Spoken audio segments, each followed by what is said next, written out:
Welcome, everybody, to the Hounds podcast. This is your home for field trialing and deer dog hunting. It'll be stories and discussions on the world of dog hunting. So let's drop the gate, cast your hounds, and get ready for another episode of the Hounds podcast.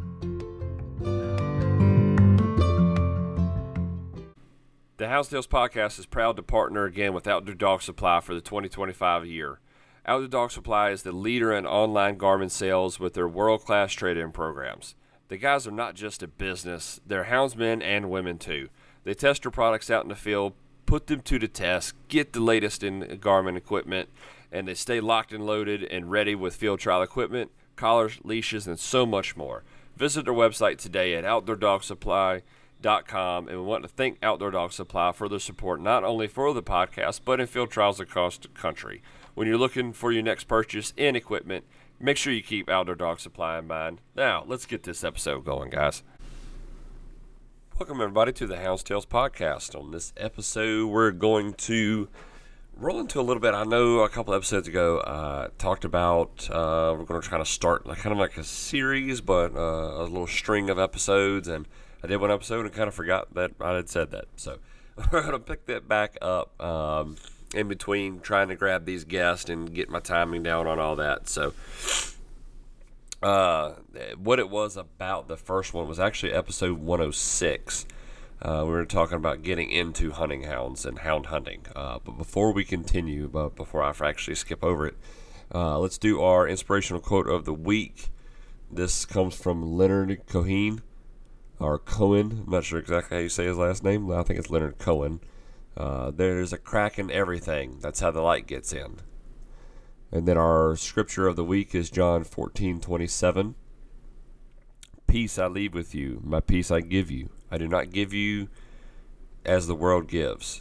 Do not let your hearts be troubled, and do not be afraid. Thought both of those were right good, and hopefully those will do a little something for y'all before we get into this.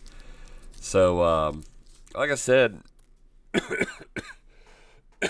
and y'all forgive me too, guys. I'm still not 100%. Just popped another throat lozenge, cough drop, whatever you want to call them. But y'all forgive me if I sound a little off and struggle a little bit tonight. But did not have, wasn't sure about getting a guest on this week. Trying to get everything ready for the championship hunt this weekend. I hope y'all saw the trophy. It is every bit of 7 foot tall. We went a little extra with it this time, believe it or not, and we're going to be right at the 7 foot mark. So this thing is massive, guys. We're getting all our ducks in a row for this weekend. I'm super excited to get this series wrapped up, get this done, and crown us a not a real CH. Won't be able to make a CH on top of it, but you'll definitely be able to keep your head high after this championship. It's a great group of dogs going to be there, and I'm super excited to watch the running. The guys from Elite Nutrition are going to be there, and the guys from Cajun Lights will be there as well. I have a little booth set up. I'm going to come hang out with y'all, meet y'all. They'll have some stuff if you're looking to buy. So kind of keep that in mind.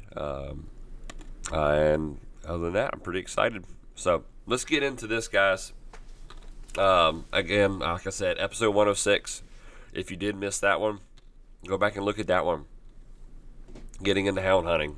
It's a great place to start if you are listening to this and thinking about getting into hound hunting. As far as, and we're a whole lot more centered around deer dogs, fox pen dogs, those kind of dogs. Obviously there's many other forms of hound hunting, dog hunting that you can get into. This is just I'm going to speak on what I know, speak on what I'm used to, what I'm comfortable talking about. Like I said, we center around the deer dogs and the fox pen, coyote pen dogs. So that's where we're going to get our direction from on this. Obviously, depending on what you're doing, that could go in different directions. So just kind of keep that in mind as you're thinking about getting in or trying to feel out what you're trying to do, what you're trying to go.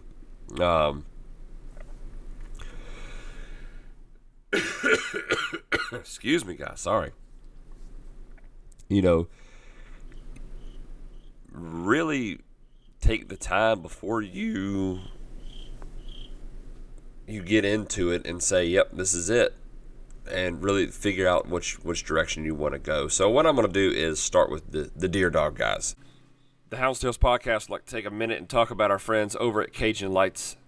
When pleasure running at night or judging those nighttime field trials, put your trust in Cajun Lights. With the economical Cajun Bayou for the every now and then light user, the Cajun Micro for the nighttime feeds, and the top-level Cajun Blinder for those hardcore crossings.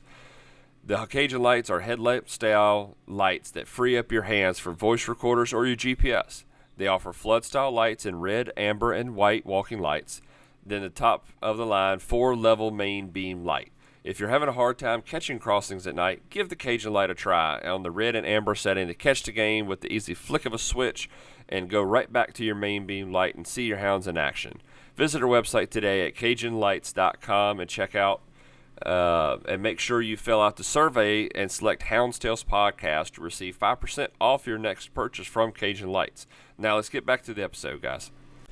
I'm going to start with getting into deer dog hunting. And again, I will reference back to 106 for some of the early advice, some of the stuff before you get to this step of getting into hound hunting, getting into dogs, getting your own pack of dogs.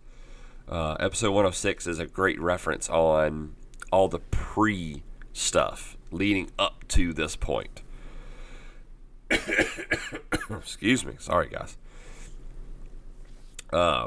One of the first steps as far as, in my opinion, now, I was born into deer dogs. I was born into deer dog hunting. I was born into a club, raised at a club, never left that club.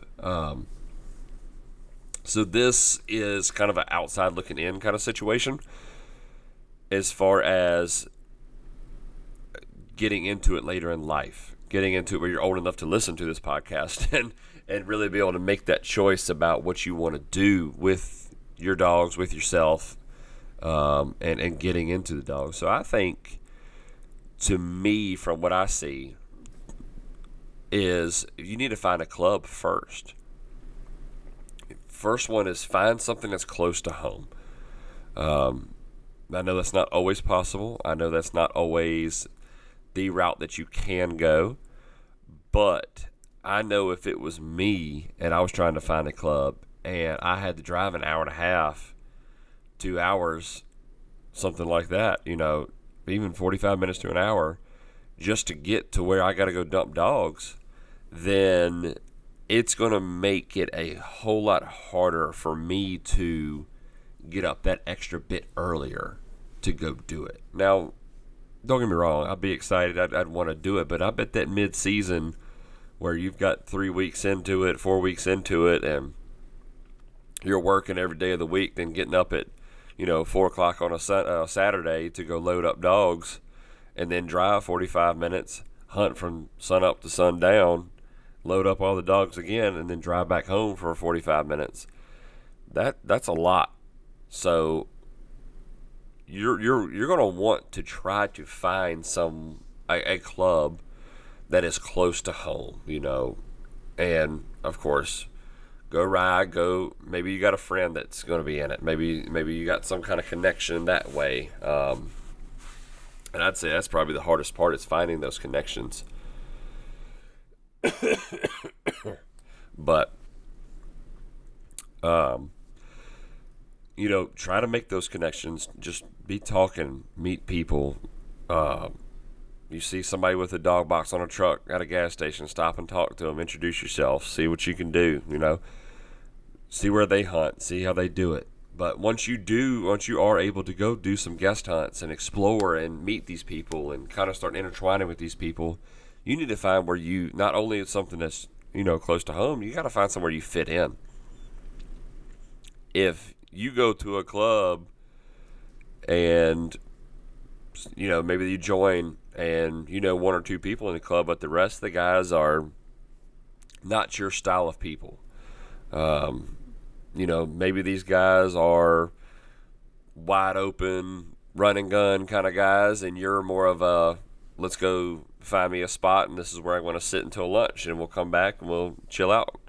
There's a lot of different ways to do it, a lot of different ways different clubs do it. So you need to find what club you fit in with that makes you feel welcome, that makes you feel comfortable being out there. And then this is probably the hardest part of it, guys. You need to learn excuse me, going pleasure running, not pleasure running, but going and guest hunting, going and guest running, going and becoming part of the club. If it was me and I was joining a club without dogs or just getting into dogs, before I ever thought about cutting loose, before I ever thought about buying dogs, I would want to learn the land. I would want to learn the club, learn the land, learn where the boundaries are, where's in and out of bounds, where is this, what are they calling all this, where am I allowed, where am I not allowed, are these landowners chill or are these landowners not chill, And that's not necessarily something, unless you got a great memory, that's not necessarily something you learn in a year. You may be looking at a year to get in and then another year to learn the land. Be patient with this. Be patient. It's a time-consuming process, but I tell you, if you find your patience in it, if you follow, and I'm not saying my way's perfect, guys. I'm just saying this is my maybe a way to think about it as you're getting in. But if it was me, I would want to learn the land, try to learn the club, and that's another note, is learn the club, learn their rules, learn what you can and can't do. Look, if they have bylaws printed, find the bylaws, get the bylaws, read them, study them, understand them. There's unwritten rules, guys. For example, our club is, when we turn loose, it's an order. It's a respect thing to each other. It's, hey, first Saturday, I'll turn loose first. Then somebody calls it after me, and then somebody calls it after me, and you don't necessarily turn your dogs loose until after the cycle has gone through, and the handful of guys that aren't running dogs that day have had a chance and an opportunity to turn loose. Now there's other clubs that will turn and just pack to a chase. Do whatever you like, guys. Do whatever you want. But learn their unwritten rules as well as the written rules. Learn the land, learn the unwritten rules.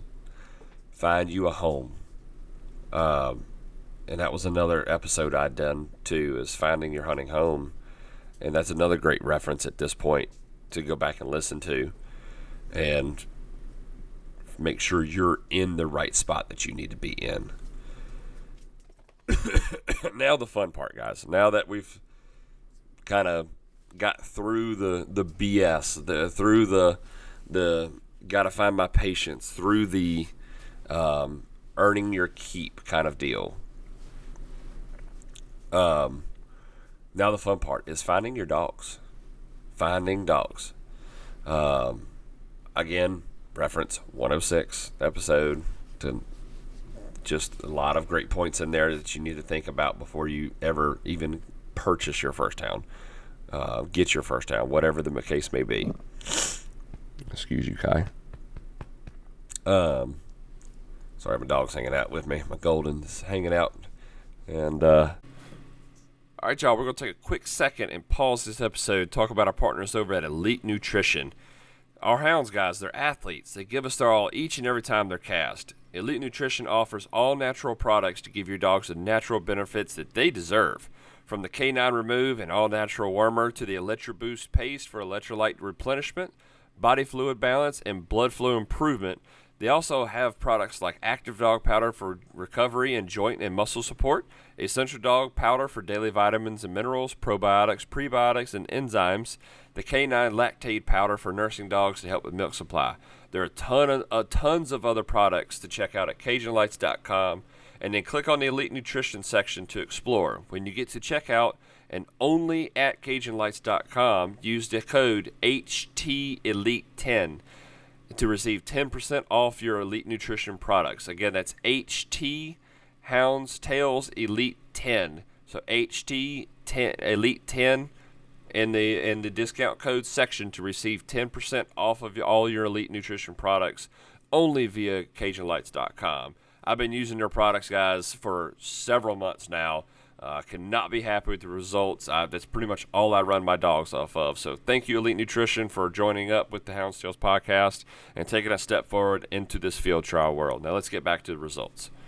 He had a little burp there. But so one thing to note is once you do find your club, once you do find your spot, your home, your hunting family, what kind of dogs are they running? You know, some clubs are beagle clubs. Some places are beagles. You need beagles. You don't need to be putting that pressure on them like walkers do. Some places are walker hounds. They run nothing but walkers. Some guys are half and halves. You know, the bird dogs. Whatever the case may be, you need to watch the dogs that are performing in the area that you're in. Watch the style that you're enjoying the most. I mean, if you really sit down and think about it, once you get into this and you start, going with these guys and you're like, okay, you will know what dogs when you hear so and so. When you hear Billy Ray gets on the radio and says, "Hey, I'm getting ready to cut loose," your blood starts pumping, you get excited. What kind of dogs does he got? See what he has. If that's what excites you, if that's what gets you going, if that's what gets your motor revving, mimic that. Mimic it. See if he's got any pups coming. If he doesn't, then somebody in the club might. Somebody in the club with similar dogs might. That other dogs that are good might. Maybe they can just point you in the right direction. Of somebody close, somebody around there that has dogs, or maybe it's a field trialer that's got dogs that ain't making it in the pen, but could very well do something good for you. Rub shoulders, ask questions, guys. But take your time in deciding what kind of dogs that you're looking for, and really watch watch what's performing in the area that you're hunting. That's the easiest answer I can give you guys. Now, once you've made up your mind, you see what kind of dogs you want to go, you know the direction you're going. There's really two ways to go about it. I guess there could be three, and I'll touch on the third one way later. But the first way to get into it is to buy dogs that are already going. Buy dogs that are already running, and you can get. I'll give you a warning. Facebook right before season starts is probably not the best place to do it. You're probably going to get somebody's cull that ain't worth a damn. Excuse my language, but and that's not necessarily always true, but you need to be leery. You need to ask questions. Ask plenty of questions. And just be mindful that if it's right before season and they're dumping them, or they're getting rid of them, they're culling them, however you want to say it, then it may not be for a good thing. So the route I would say is you need to find somebody you trust. Maybe it's a guy that's in the club that maybe got you in. Maybe it's somebody that took you under their wing as you got in, whatever the case may be. Find somebody you trust. See if they can't help you find somebody that may have some dogs. And this is another thing to be patient on. Maybe it's one of those situations you need to kind of like wait it out. Maybe there's a guy that's looking to help somebody that's getting in. Those situations arise all the time. Maybe it's an older guy that's getting out that has a great pack of hounds and just doesn't want to do it anymore.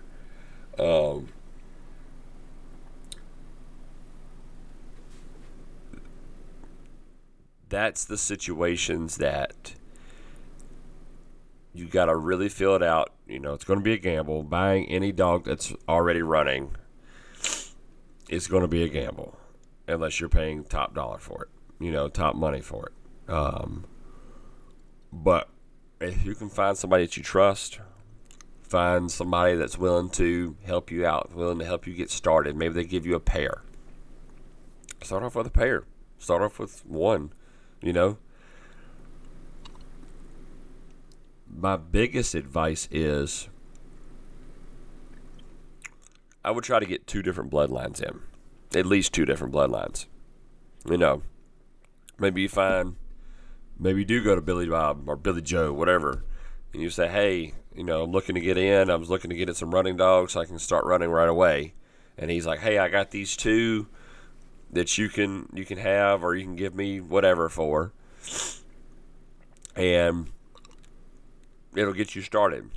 I would go somewhere else after you got those 2 and find you 2 more that aren't related. And I'll touch on that here in a second. But get you that something if that's what you want to do. If you don't want to go the puppy route and you want to get started right away, that's the bonus to this is if you do choose the right dogs, you do have good dogs. You got dogs that will just burn it up. This is a route you can get rolling right away. You can come into that next season and say, yep, these dogs are running. I know they're good. When I cast, I'm not going to get made fun of. I'm not going to be a fool. Not that you would be a fool, but people give you a hard time. You'll have no worries about that, depending if they're good dogs or not, obviously. But even though it's not as rewarding in the long run, it is a great place to start. It is a great place to start your own kennels. And I'm going to put this disclaimer out there, and I hope people listen when I say this. I really do. If you don't hear anything, hear this. There's going to be a lot of haters out there. There's going to be a lot of guys that kind of like the built not bought guys of the car world. Anyone that claims that they're only breeding their own stuff and they're only breeding dogs that's out of their stock, and that's the only correct way of doing it, was either born in it and been way too long in it that they forgot where they started, or I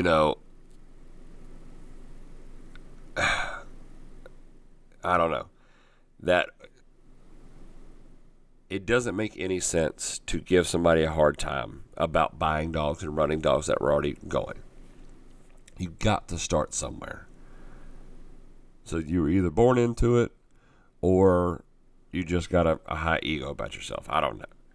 But guys that are just getting into it, don't let somebody ragging you about buying dogs, and that's the only way that you were able to make dogs. That's the only reason you got dogs.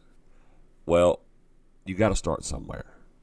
If you don't have the patience to start from scratch and go the harder route, then there's nothing wrong with doing it the way that is. The best part about it is it's a great starting place for your kennels. It's a great place to say, hey, this gyp out of this cross and this male out of this cross were really good. I'm going to breed them together and have another litter of puppies.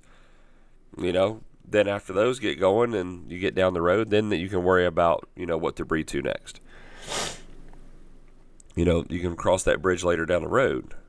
But this will help you start off. This will help you get going. This will also if you're not 100% sure, if you're like, yeah, I'm 99% sure I'm ready, but there is that 1% that's like, do I still really want to do this? If you go ahead and buy already running hounds, you're going to not use up as much time. What I mean by that is, instead of you buying pups and going 9 months, then start breaking them, and then you go through a first season and they do okay, maybe they didn't do worth a crap at all, then you're like, well, I need to give them one more year. So you go another year, you feed them all summer, you feed them all winter, get into the next season, and you turn them loose again, and they still ain't nothing. You miss the mark on training. You miss the mark on giving them the ground time that they need. Maybe the dogs just suck. Whatever. Now you've got 2 years of your houndsman life gone because you didn't start off with dogs. My advice, if it was me and I was getting into dogs, I would go more the direction of buying somebody's or, seeing what I could find. But buying or getting already running dogs, that would probably be the route that I would go. Just for the sheer fact of I wouldn't have to kill 2 years of time just to find out I raised a bunch of crap dogs versus going ahead and getting good dogs, taking the chance, breeding those dogs together, and then worrying about the next round later down the road. That would be my route if I had to start all over. Now, buying a group of pups. Like I said, this is a longer way to do it. Is if it pans out in the end, will it be a lot more rewarding and a lot more satisfaction behind it? 110%, guys. 110%. Now,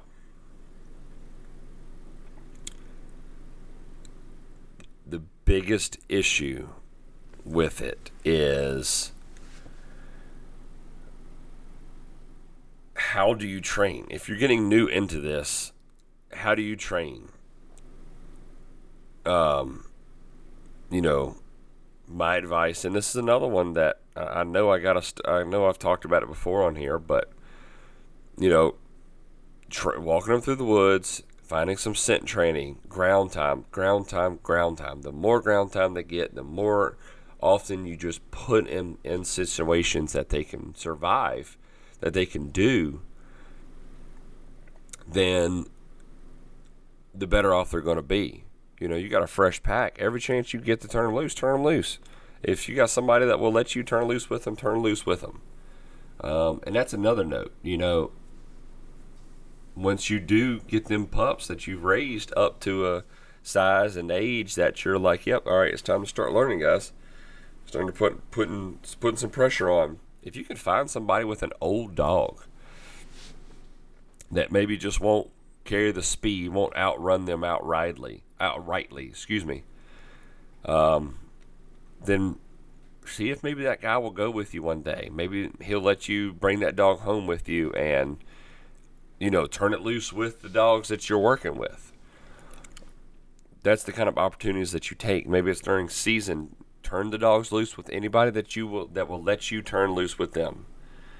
Obviously, make sure they're good dogs.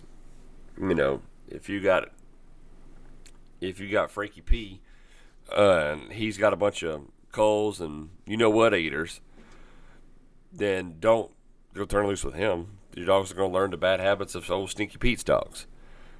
That would be the way that I'd be going about it, is if I did choose to go to puppy route, of course, is finding anybody and everybody that would let me run with them, that I appreciated their dogs and I wanted my dogs to be modeled after. They're going to see those kinds of things. They're going to see the work that the dogs are doing, and model themselves after that. They're going to learn from them. They're going to understand. They're going to pick up traits. They're going to pick up actions. They're going to watch the other dogs and learn from them, and go and eventually they'll pick it up. The Hounds Tales podcast is happy to announce our newest partnership with Low 10 Outfitters. If your kennel is looking for new apparel to rock to the next field trial or the upcoming hunting season, look no further than Low 10 Outfitters. They offer shirts, hats, hoodies, coats, and other accessories with custom logos for your kennel or your hound's name to go on. With top quality merchandise and long-lasting quality, you can't go wrong with Low 10 Outfitters. Now we are offering Hounds Tales podcast apparel on their website at low10outfitters.com. Be on the lookout, guys. It's there. Go purchase it. We're live, guys. Go in, go purchase it. Low10outfitters.com. Click on the Hounds Tales section for your Hounds Tales apparel and the Hounds Tales Pin Series apparel. So thank you so much for Low 10 Outfitters for teaming up with the Hounds Tales podcast. Now let's get you back to the rest of your episode. Patience is always key. Refer back to, I believe it was last week's episode on culling. Definitely be willing to cull. If you've got 4 dogs that you raised from pups and all 4 of them end up being junk, cull them. Be gone. Move on. You know, don't know what you got to do with them. Do something with them. You can stay as long as you want, but you can't eat here. Kind of deal. Get to the,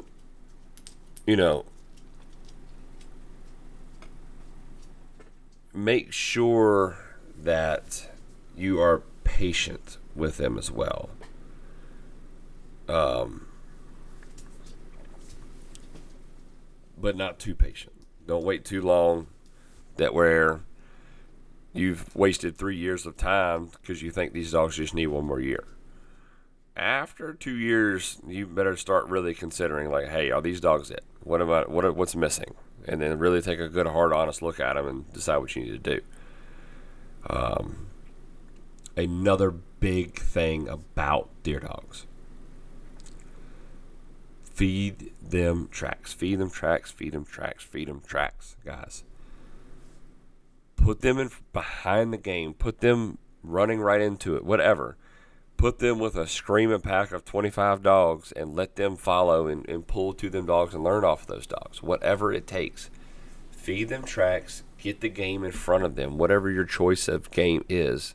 Maybe you are outside broke dog hunting, or maybe you're deer dog hunting. Whatever the case may be, get your dogs to the game. If it's a kill situation, then make sure your dogs, if they are running it, if they are in the right idea of chasing this game, and the game gets killed, make sure your dogs get the reward of the kill. Make sure your dogs get the reward of, okay, I chased this, I'm gonna be able to chew on this for a few minutes, after it's dead. Obviously put the game out of its misery. That's a human side that you need to make sure you're doing. But make sure that your dogs, or at least get to lick a little bit of the blood, sniff the fur, taste a little bit, and make sure they have that satisfaction. That's what really helps them get that drive in them. When they think they're getting a reward at the end of every chase, then that will put that drive in them. Not only if the heart's there and they're doing what they're supposed to be doing, give them the drive and the fuel to keep doing what they're doing. Now, I'm trying to think if I want to go back to this. So, after you've picked your route, you've gone, you've got a year or two under your belt now, growing your kennels. Do not sleep on growing your kennels, because eventually you'll be like, yep, I love this group of dogs. The next thing you know, they're 5, 6, 7 years old, and you're like, man, I wish I would have bred, Imogene to this dog, but now Imogene's 8 years old and can't produce any pups. She's gotten too old to produce pups. This is just an example for all the haters out there. 8.5's not necessarily old, but you know, use the dogs that you have. If you do follow those steps of the getting the different breedings in there, use those dogs. If you got a great female and a great male, mix them together if you can. Mix them together and see what comes out. You're probably going to have whatever, however many you keep, a number of good deer dogs, great deer dogs. You know, don't be, if you do end up getting just one litter, maybe one cross, one brother and sister, and they are getting to that 5, 6, 7-year-old range where you're like, I don't know how much longer I got with these dogs, but I really want something off of them. Find you a good dog that's breeding for outside dogs.